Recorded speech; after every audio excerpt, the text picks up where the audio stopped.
Esse módulo faz parte do treinamento de educação continuada e de qualidade e segurança do Hospital Estadual Vila Velha. Então, a gente vai conversar um pouquinho sobre segurança do paciente, nesse tema que é a segurança do paciente começa aqui. Vamos falar sobre gestão de risco na assistência. Quando a gente ouve falar que errar é humano, é uma coisa que normalmente incomoda muita gente, né? Porque quando a gente forma na faculdade, independente da nossa especialidade, a gente ouve assim, vá e não erre, você lida com vidas humanas. Então, o que a gente mais ouve é que a gente não pode errar.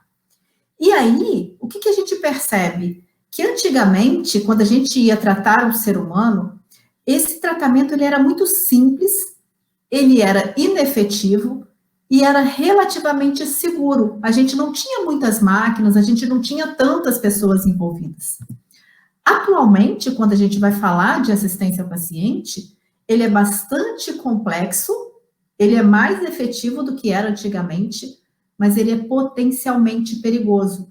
E não depende só da gente. É toda uma equipe multidisciplinar que envolve não somente as pessoas da assistência, mas também toda uma cadeia de apoio. Quando a gente olha para essa imagem, a gente vê que a gente precisa aí de engenheiros, a gente precisa que tudo esteja funcionando, luz, água, esgoto, todo esse, tudo que fica em volta do paciente precisa estar funcionando para manter essa continuidade da assistência dele, seja dos profissionais assistenciais, seja de profissionais administrativos. E aí, quando a gente pensa em qual que é o risco, né, da nossa atuação, da atuação dentro da assistência ao paciente, a gente vê que quando a gente fala de voo regular, que é esse voo que a gente pega aí, né, no aeroporto para poder ir de um local para o outro, ele é ultra seguro. E tem muita gente que tem medo de entrar em avião, né? Se a gente fala de uma usina de energia nuclear, ela é ultra segura, ainda que algumas vezes a gente tenha medo de pensar em entrar numa usina dessas, mas ela é tida como ultra segura. Quando a gente vai falar na condução de automóveis, quando a gente vai falar aí em voos fretados, aí a gente já tem uma segurança um pouquinho mais, não é questionável, mas a gente entra nelas reguladas, né? Elas têm maior risco do que aquelas que são ultra seguras.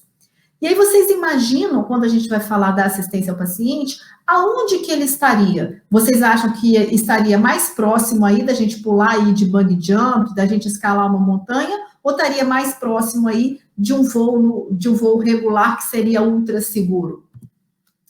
Então, ele é um dos mais perigosos. Olha onde que fica essa assistência à saúde, que é onde a gente está em todos os nossos plantões, onde a gente leva os nossos familiares, onde a gente tem nossos pacientes. O risco é muito grande. Como que a gente começa a falar de segurança do paciente? A gente começa a falar de segurança do paciente lá no ano de 1999, 2000, quando sai esse relatório americano, que o nome dele era Errar é Humano, construindo um sistema de saúde mais seguro. O que ele vinha demonstrando? Ele vinha demonstrando que nesse ano, esse relatório apontava que entre 44 mil a 98 mil pessoas morriam nos hospitais a cada ano nos Estados Unidos em virtude de erros humanos. E aí isso demonstrou um monte de questões que a gente precisava melhorar na assistência. E esse relatório, ele veio trazendo o quê? 59% dos pacientes recebiam cuidado no tempo e na hora necessária. Ou seja, o restante ou não recebia esse atendimento no tempo que ele precisava, ou ele não recebia todo o atendimento necessário para que ele melhorasse. Lá nos Estados Unidos, 1 em cada 7 pacientes hospitalizados tiveram pelo menos um evento adverso durante a internação. 1 em cada 7. 4% dos pacientes internados tinham alguma lesão, sofriam alguma lesão durante aquele tratamento que ele entrou lá na instituição para poder se curar. Esse aqui é muito interessante. As mortes por eventos adversos médicos e hospitalares, eram comparáveis às taxas de mortalidade por acidentes de veículos automotores, por acidentes de carro, câncer de mama e AIDS combinados. Então, era a junção desses três se equiparava às mortes por eventos adversos. E aí, a outra questão que apareceu também no relatório, que é que mais pessoas morriam por ano em relação a eventos adversos medicamentosos do que por acidentes de trabalho. 8% dos pacientes hospitalizados apresentavam desfechos desfavoráveis que poderiam ter sido prevenidos. Então, qual que é a questão aqui? É como que a gente poderia fazer essa prevenção para não levar eventos graves para a vida desse paciente, e que muitas vezes ele não consegue se recuperar, que ele fica com algum tipo de lesão posteriormente à alta dele. E mais de 32 mil pacientes desenvolveram algum tipo de infecção pós-operatória e outras complicações que poderiam ter sido prevenidas.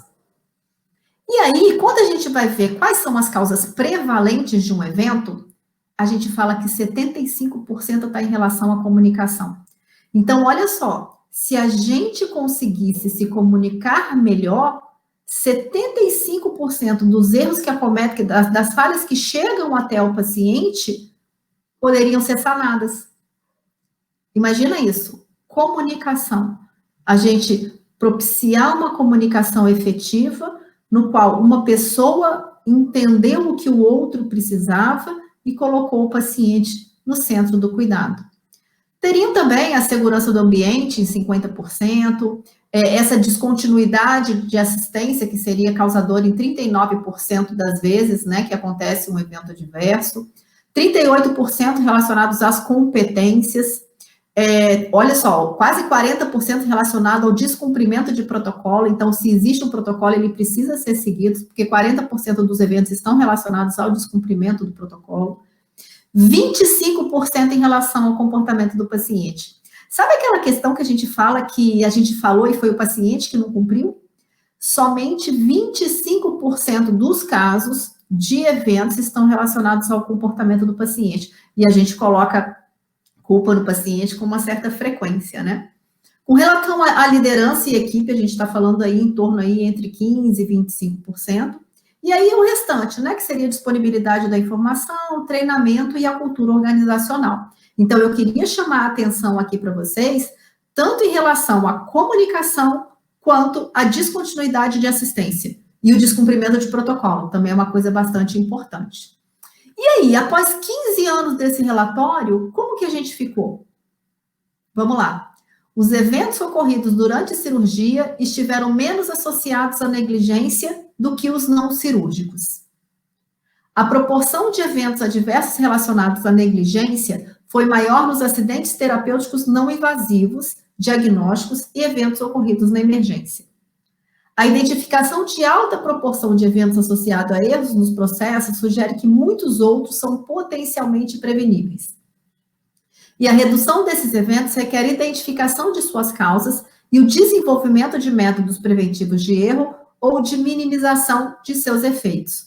Ou seja, a gente ainda continua errando muito, mesmo após 15 anos de evidências de que os processos, quando bem gerenciados, eles podem ser preveníveis. E aí, o que vem? Em 2013, a RDC número 36 da Anvisa institui ações para a segurança do paciente nos serviços de saúde. E fala assim: é obrigatório os serviços de saúde no Brasil criarem os seus núcleos de segurança do paciente. E aí ela coloca no parágrafo único o seguinte: os únicos locais que trabalham com saúde que não precisam ter núcleo de segurança do paciente seria consultório individualizado, laboratório clínico e serviço de atenção domiciliar. Ou seja, o restante todo, desde uma clínica que tenha vários médicos, até instituições hospitalares ou qualquer instituição de saúde, é obrigatório ter o núcleo de segurança do paciente. E aí, como que esse núcleo funciona? Esse núcleo funciona com várias determinações que a gente vai falar um pouquinho para frente, e aí vocês vão entender por que esse processo precisou ser regulamentado. Vocês lembram do caso daquela criança que recebeu vaselina na veia e que a técnica de enfermagem falava, mas não existia diferença entre os dois frascos, né? Eu não conseguia identificar, a gente estava correndo muito naquele dia e não era possível identificar a diferença. Eu fui lá no armário onde sempre ficou só soro, e aí eu pego e coloco na criança e depois eu vejo que ela começa a passar mal. E ela tinha injetado vaselina na veia da criança. O que aconteceu aqui? O processo desenhado, que era frasco de vaselina ser igual a um frasco de soro, o nome está pequenininho ali, serem guardados no mesmo local, o processo propiciou que essa pessoa errasse. E o que a segurança do paciente vem falando é para a gente colocar bloqueios a isso. É como que a gente não deixa que sejam feitos no mesmo frasco, que a gente deixa a identificação melhor, que isso não esteja guardado no mesmo local. Hoje já nem pode, né, mais produzir esse tipo de soro assim, mas é como a gente coloca barreiras para que isso não aconteça, porque o erro humano, ele vai acontecer. A diferença que se tem entre a aviação, que os aviões agora praticamente pararam de cair, antes era muito mais frequente, eles pararam de cair, é que eles aceitam que o erro é humano e colocam várias barreiras para que esse erro não chegue até lá ao cliente, né? E na saúde, como a gente foi treinado a identificar, a achar que a gente não pode errar, o que a gente faz? A gente tapa, a gente joga para debaixo do tapete, a gente não conversa sobre isso, a gente não notifica. E quando a gente não notifica, vai acontecer com outros pacientes. Vocês lembram, não sei se todo mundo passou por essa situação, mas vocês lembram quando era possível as crianças andarem atrás dos carros? E o número de mortes que isso aí gerava? E agora as crianças andam já sentadas, todos com cinto de segurança, em cadeirinha específica para eles. Então, assim, cada sistema é perfeitamente desenhado para alcançar os objetivos que ele alcança. Então, se a gente não coloca barreiras, a gente vai continuar tendo uma sistemática totalmente insegura. Se a gente não tivesse colocado as crianças sentadas em cadeirinhas com o cinto de segurança, que hoje a gente pensar numa coisa dessa, a gente não consegue nem imaginar mais, crianças continuariam morrendo espremidas aí atrás de carros. Então, com relação ao erro humano, a gente precisa entender que a falibilidade, né, você falhar, é uma condição humana e faz parte disso. A gente não consegue mudar essa condição humana. O que a gente consegue é mudar as condições nos quais os seres humanos trabalham. É colocar barreiras em nossas estruturas, em nossos processos, que evitem ou diminuam a chance da gente falhar, porque falhar todo mundo vai. A gente precisa colocar barreiras a isso. E quais que seriam esses pilares? É a gente entender que o erro é passível de acontecer, que a gente não pode ficar somente culpando pessoas e afastando ela dos cargos e achar que nunca mais vai acontecer dentro da instituição. Muitas vezes, aquela pessoa que errou, ela é a pessoa mais importante para estar ali do lado, falando para os outros, não faça isso, coloque uma barreira a isso, eu já passei por isso. Então, afastar pessoas não é uma forma de evitar que o evento aconteça. Outra coisa é a gente treinar os profissionais a lidar com o erro, né? A gente vai vendo que na aviação, se acontece algo de errado, eles sabem exatamente o que eles precisam fazer. Por quê? Porque eles aceitaram que o erro era passível de acontecer, colocaram barreiras e se acontecer, eles sabem o que vão fazer. O que não é muito a característica nossa, né? A gente acaba escondendo, a gente acaba não notificando e a gente não aprende com o erro.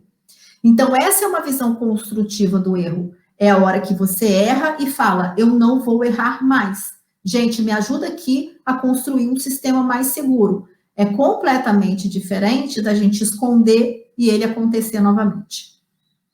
E aí entra os mecanismos de prevenção e detecção precoce do erro, que a gente vai estar falando num outro módulo, né, que é como a gente notificar, como a gente identificar, como a gente fazer uma análise de causa raiz e como a gente prevenir que esse erro aconteça novamente e chegue até o paciente, com essa implantação de barreiras, e sempre com foco no processo e não na pessoa. Se a gente coloca culpa em pessoas, a gente nunca vai conseguir colocar um processo mais seguro que proteja, além do paciente, proteja os nossos profissionais.